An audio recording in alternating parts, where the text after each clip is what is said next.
I've been led to you. Really, really eternally grateful. Um, and there's so much to unpack with you. But I wanted to, before we went on to anything else, since we're on the topic of EFT tapping, I wanted to say, in my circle of friends and coworkers, there, I think, is a disproportionate number of people who confide in me that they suffer from anxiety. And I'm Oh, not yes. talking, yeah, I'm not talking just about, anxiety over something situational like public speaking, um, or driving a car for the first time. I'm talking about anxiety that is in the background of their lives on a daily basis, and which significantly interferes with many of their daily activities. Mm, And a lot of these people are on medications, and that's a topic maybe for sure, another day. sure. I understand that. And I could see why individuals seeking to responsibly fulfill their lives would consult with a physician and look for a solution there. As a society, we have a history for some time now of assuming or hoping or both that and we've been directed in several respects in that capacity, that there will be a medical solution, and that there's a kind of assumption as if our minds and our bodies are almost not all that different than machines. And Mm. if a machine has something wrong with it, you fix it, or you add something to it, or you put the gas in here, or you put the oil in there, or you reconnect wires, or whatever you're going to do. Mhm. And we have this um, underlying assumption, without even really thinking about it, of our souls, our body mind presence, that who we are, as if they were almost mechanical. And I see a lot of push for that. And my question always is, do you really believe that with all your heart? Really? And secondly, is that box large enough to really, with freedom and comfort and even joy, to contain all who you really are? Mm. And I've yet to have the answer be yes. Mhm. I've yet to have the answer be yes. The closest I ever saw to that was in my 20s. I met a man who was in a halfway house for severe mental health. He was incapacitated to live in the everyday world, and he thought he was a machine. And I think that kind of sums it up right there. That I think if we really are honest with ourselves about the idea of a human being merely in the small box of being mechanical, we realize that it's a delusion, and that there's a great deal more to even the most seemingly ordinary of us. I don't really believe that there are any ordinary people, but the seemingly ordinary of us, that there's a great deal more to us. So, what about anxiety? Well, what if there is an extraordinary person who has been trying to fit his or her round self into the little square hole of being a mechanical person? I get up in the morning, I go to work, I do this, I do that, I get this thing done, I get that thing done, and then I try to go to sleep and then start all over again. What if there is a great deal more in within that person that is pushing on the lid, saying, Mm. hey, I'm in here, there's more to me. I'm not here just to be a cog in a machine. I'm a person. I have my own desires, my own needs, And I can hear the voices saying, yeah, but reality says you have to have a job, you got to do this and that. Yeah, this is true. By the way, yes, I charge for my services, although I do offer a sliding fee where I can. I need income too. I'm a physical being, but we also have these indescribable aspects to ourselves that just want to be for the sake of being without having to try to earn the right to draw breath. And this Mm, is where I see anxiety coming from. This is a symptom not of something that needs to be fixed or suppressed, although I certainly understand any individual who is suffering from debilitating anxiety may need a break, and I mean a medicated break, just to simply catch a rest for a moment. But how is that a long-term solution? Because if you keep medicating and you keep suppressing, anything that we push down that mhm, really wants to happen is mhm, going to push back. And it's a well-known phenomenon that individuals on psychosuppressive meds will not get the same results over a period of time because that inner voice that is passionately desiring to be heard is going to push harder and harder. Now, I'm not referring to outright physical disability issues, such as traumatic brain injury, which is documented, and there are other conditions that really put an individual in a position to need some kind of extra help to make it in life. I'm not a doctor. I'm not going to um, opinionate on that. But we have an enormous number of people who, if someone would take the appropriate amount of time and most of all, attention, the right kind of attention, listening. 99% of what I do that is worthwhile with my clients is attentive listening from my mind and from my heart as well. And by heart, I mean the felt sense, not mere sentiment, so that I empathize with my clients as if I were in their shoes as much as I can. And RESPECT, mhm. the tabled, the pushed aside parts of ourselves that don't fit the square hole of society crave to be heard and respected, and will often, because they have been pushed way to the background, will speak to us in physical symptoms, in symptoms of anxiety, uh, through dreams, through coincidences and accidents, because the conscious self is only a little bit of who we are. Yeah. There's speculation about it. Is it 15%? Is it 5? The point is it's small.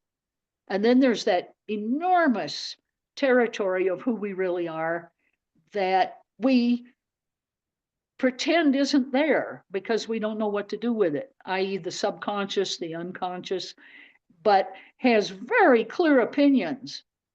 And when I have worked with people suffering with various anxieties, I have found that when we listen to the voice of the anxiety, rather than just try to squelch it or to let it run rampant either, we don't need that, Mm, that we find um, absolutely vital data about this individual that this person needs to integrate into his or her daily life in a way that really works for that person.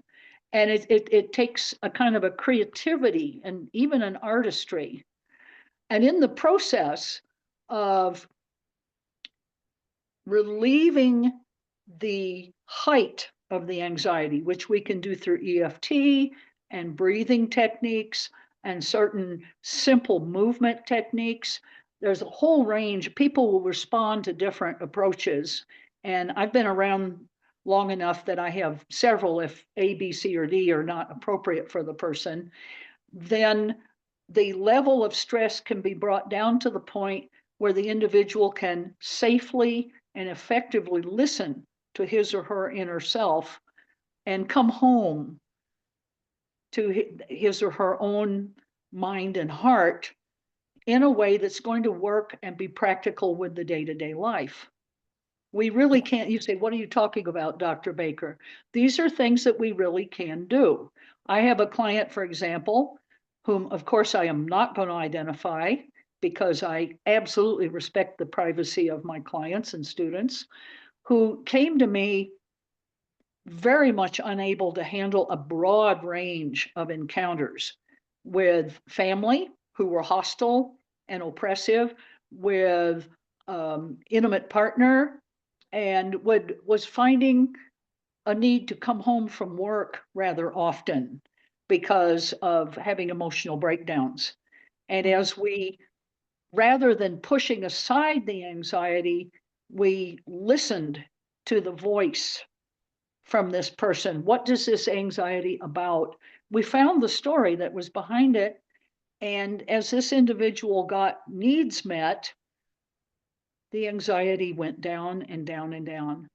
And now what I hear from this person when we consult, is every single time, well, I have something I want to work on, but I'm really happy. Huh. Things are working well for me. Work is good. My personal life is good. I know how to handle encounters with my extended family, very challenging, by the way, extended family. I'm thrilled. I'm absolutely thrilled for this individual. And we just patiently, step by step, listened and listened and listened and gave respect to what was really happening inside of this person instead of gaslighting. The term gaslighting comes from the play, which was then made into a movie about a man telling his wife that she wasn't having distressing experiences that she really was because he wanted to take advantage of her. That's where the term comes from. And we overturned the denial and the minimizing, like, oh, that didn't really hurt you. I mean, a lot of us have been told that when we were children. That doesn't really hurt you. Well, yes, it did. I mean, a minuscule paper cut for a little child could be epic. That's the child's experience. It doesn't mean it ultimately is, but we need to say, you know what? I see that you're having that experience. I respect that. And I care about you. And those are your real feelings. I want to mention a hero of mine right now because he's coming to my mind, Fred Rogers. Oh. When I was 17 years old, I was having a really rough time in life. I was a bright girl. I was very creative, but I was not a happy person. I had a lot of stress. Mhm. And one of the greatest stresses in my life is I didn't know a single adult, not one, who looked at me and said, you're fine. Everybody was telling me, you need to improve yourself. And I understand, later adolescence, you're getting ready to launch as an adult. I think their motives were probably intended to be good, but I felt pounded down. I felt made invisible. I felt like I was, what's to say? What am I, chopped liver? Exactly. Yeah. And my younger siblings would be watching Mr. Rogers. I'd watch it with them. And I could just hear Fred saying, I'm going to get some tears now. I like you just the way you are. Huh.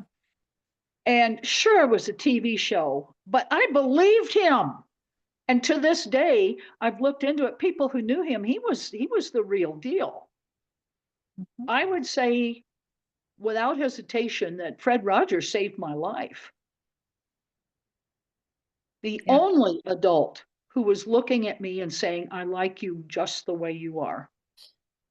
That's actually very relatable personally, you Yeah. know.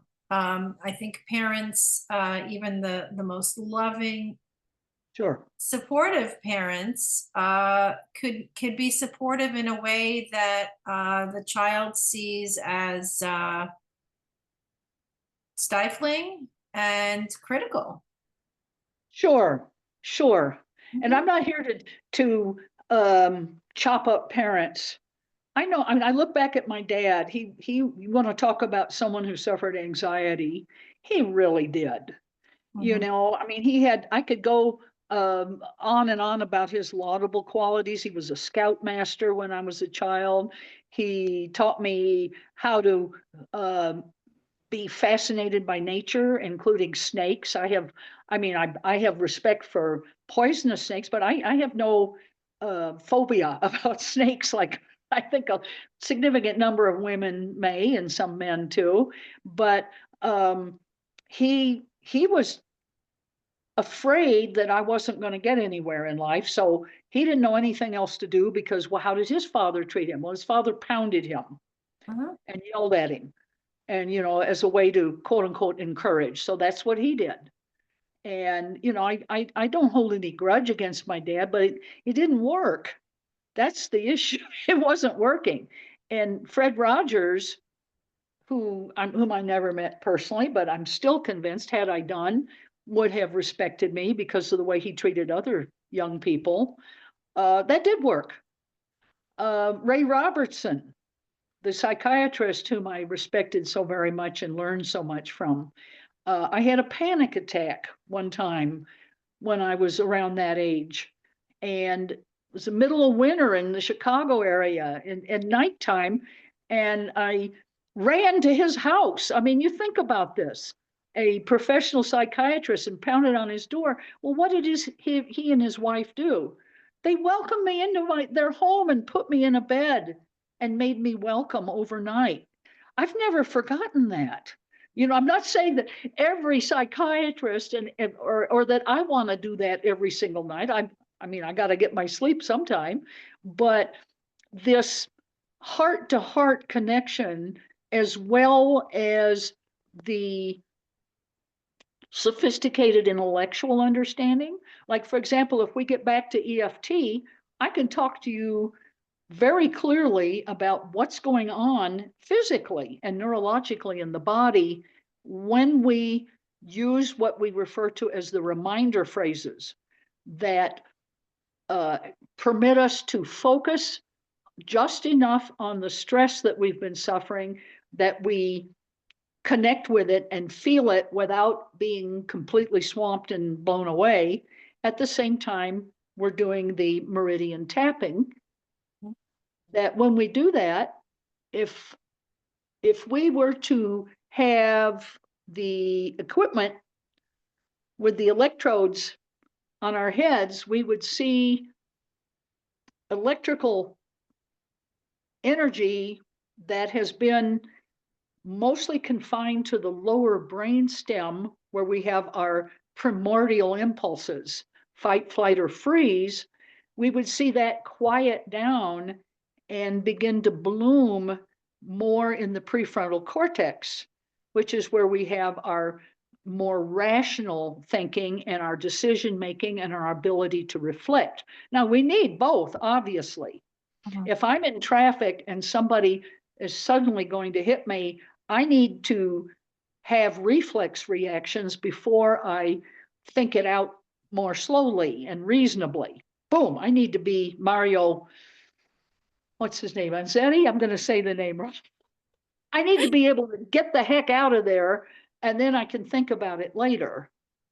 But at some point, if I'm in that state of reflex without reflection, most of the time, I'm not in charge of my life anymore. Not only am I susceptible to lacking good critical thinking, I am a target of those who would exploit me. Mm. We've seen a lot of this in the world.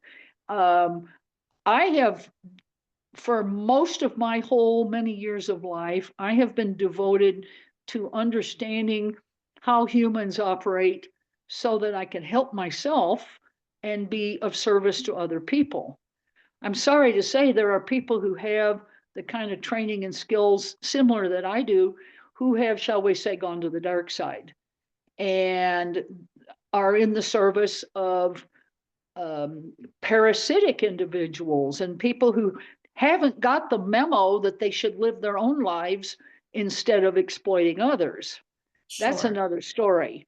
So it's very important that we learn how to live in a way that integrates our good critical thinking with, shall we say, our body or gut impulses, and being heard and validated in the experiences that we've had that have been tabled or brushed aside is absolutely essential to trusting both our body impulses and our direct observations and the way that we reason things out, so that I am the location, the locus of control and direction for my own life, rather than somebody else at the helm of my life. That's not appropriate unless I've had such serious traumatic brain injury or a disease that has injured my brain so that I cannot take care of myself. These people need help and care and direction, as do infants and small children. But a growing child, an adolescent, an adult, an older adult, we need to be in charge of ourselves.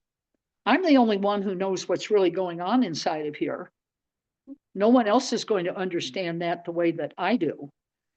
And the skills that practitioners like myself teach in terms of self-direction are absolutely critical for fulfilling an individual's life.